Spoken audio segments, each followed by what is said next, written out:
Today, we're going to be talking about how the Chicago Bulls have a chance to bounce back after a tough stretch of games. And so before we go ahead and we jump into it, I first want to remind you to slam dunk on that subscribe button, just like Modest Buzelis slam dunks in games. And so in exchange for slamming on that subscribe button, I'm going to give you nothing but daily content around the Chicago Bulls. And so make sure that you hit that like, you hit that subscribe, and you join the Chicago Bulls Insider family as we talk nothing but Chicago Bulls basketball. And so with that being said, let's go ahead and let's jump into it as we are talking about how the Chicago Bulls can really bounce back after having a tough stretch of games. And so, look, this team started off 5-0, and then the next thing you know, they ran into a tough patch, especially in these last couple games. And so, just bringing that up here. And so, you will see that the Bulls had a winning record, but man, even some of the wins were not very pretty here for the Chicago Bulls. And so, that last game against the Pelicans, very ugly.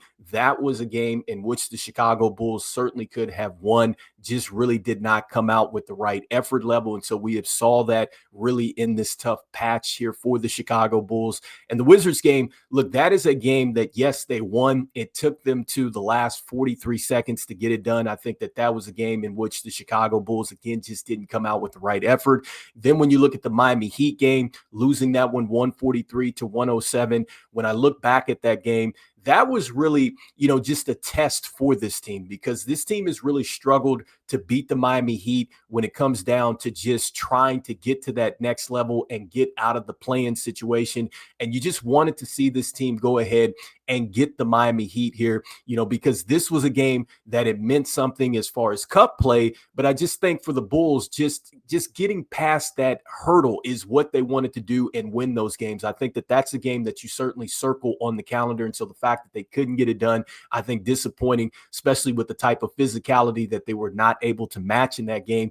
And then with the Blazers game, that was a game in which they were winning that one by a lot, and then they let the Blazers get back into the game that came down to a last-second shot there from Vučević, and so he was able to help the Bulls get that win. The Nuggets win, I thought that was a very great win because, look, they were coming off a double overtime game. I don't think that anybody really expected the team to go out there and win that game, but that game actually really shows you what the Bulls can do if they play with the right effort level and get off to just a good start every time out. They're always going to give themselves a chance to win the game, and I think that's probably what's been disappointing in this stretch, is that the energy level, just hasn't been consistent. And just with the way that this team is constructed, you have to get off to the good starts and you have to have just that max effort level each time out. And so that leads me now to just really how the Bulls can take advantage of this stretch of games that they have, because, just starting with the schedule here and the teams that the Bulls are getting ready to face. And so, with 4 of the 5 teams coming up on the schedule for the Bulls, they're facing teams that are in the bottom, of the Eastern Conference. You have the Hornets tonight.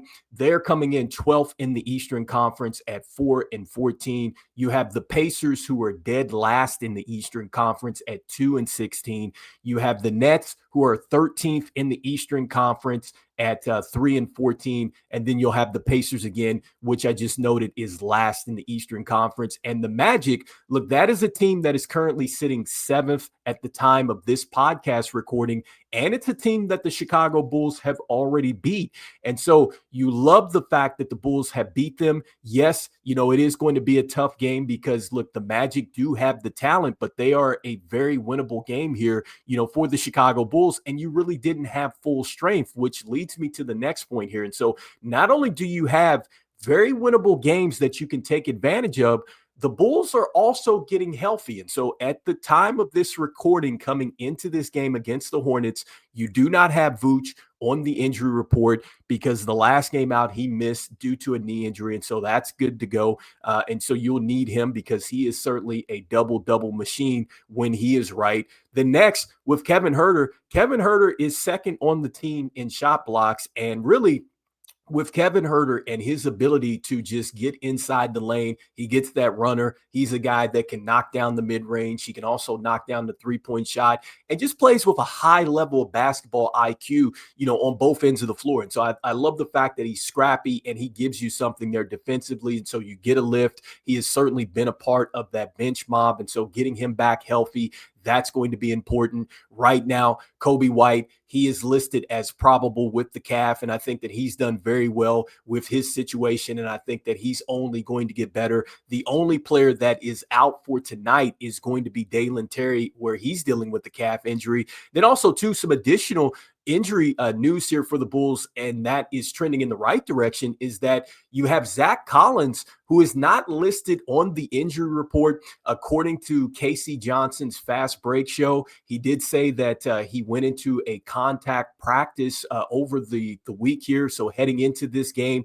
and really, depending on how he responds, he's thinking that maybe after the Magic game, we might see Zac Collins. And so, you're getting physicality back. You're getting a defender back. In fact, when he got injured, he got hurt taking a charge, right? And that's part of the identity of the Chicago Bulls this season, or at least that's what they said that they wanted to be. They wanted to be that team that plays more physical on the defensive end, certainly, just giving up their bodies as far as taking these charges and things like that. And so you want Zac Collins back. He's a big man that works well out of the top of the key with the passes. He's a guy that can stretch the floor, and he'll go inside and score some baskets too. And so you get some versatility with Zac Collins back, and I like the fact that he'll mix well with Jalen Smith. And so hopefully, Billy Donovan doesn't take Jalen Smith's minutes away here, and he plays both Zac Collins and Jalen Smith together and really maybe run some of these double big lineups at teams, and really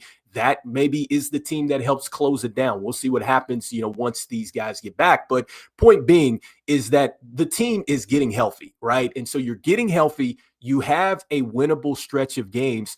And so now it comes down to the last element. You have a lot of stuff that's set up for you, but the one thing that the Bulls can control is that they have got to get off to a better start, and you have to play with maximum effort on both ends of the floor. And so that means defensively, you have got to fight over these screens. Do not make it easy to be screened in these games. And then also, too, you are going to have to dive on the floor for the 50-50 balls. Like, this is a team that is playing with small margins, and you have got to give everything that you've got every night. It doesn't matter how many games you have in the stretch. It doesn't matter, who's on the court or who's not on the court. You cannot afford to just not show up with the energy level out there defensively. And you're going to have to claw and battle a little bit more, for these defensive rebounds, because right now the Bulls are getting crushed with the second chance points.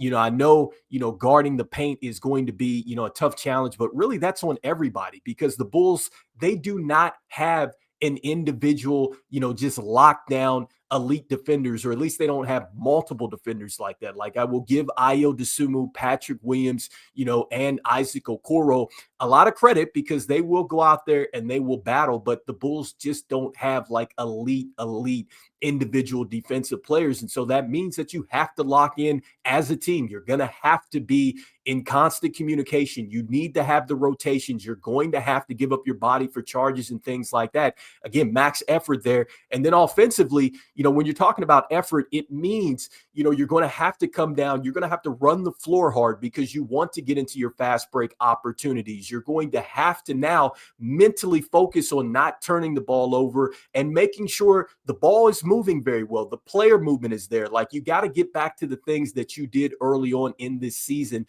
that helped you to that 5-0 start. And so I'm not going to say that the Bulls are just magically going to win all their games from here on out. That's not how it works. The NBA season, it's a marathon. It's not a sprint. So even when you play with max effort level, it doesn't necessarily guarantee that you're going to get the win, but you give yourself a chance. And I think that has really been the frustrating thing, is that the Bulls haven't given themselves a chance. And so just looking at this game very quickly against the Hornets, and just really what the Bulls are going to have to do in this game, look, their effort level and their energy, everything is going to be challenged, because this is a young Hornets team that they have lost 5 straight games. We have seen that the Bulls have struggled against teams that they should beat. And I think that this is one of those games.